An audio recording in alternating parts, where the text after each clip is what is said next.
If you want to know how to make this tasty bechamel pasta casserole, watch the video. First, get some baby bell mushroom and saute them with butter and then add salt and pepper.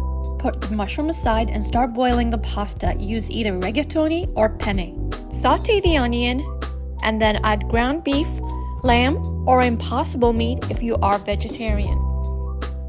To get some crispy flavor in the meat, press it and do not flip it until the other side is getting browned.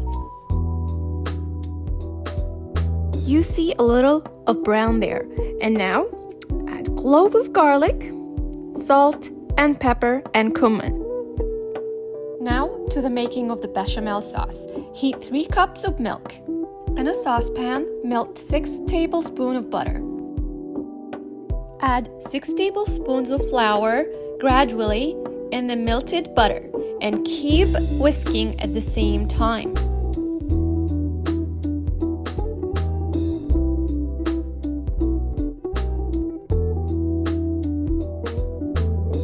After you get a smooth, bubbly texture, start adding the hot milk gradually while whisking.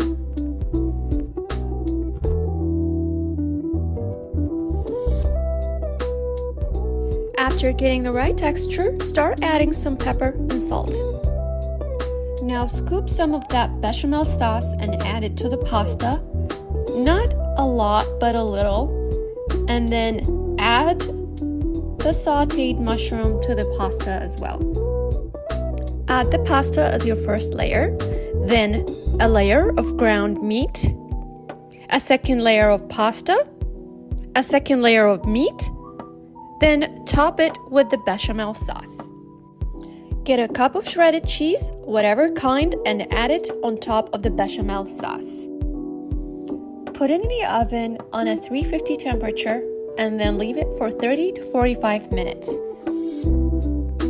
Then enjoy the tasty, heart-filling recipe.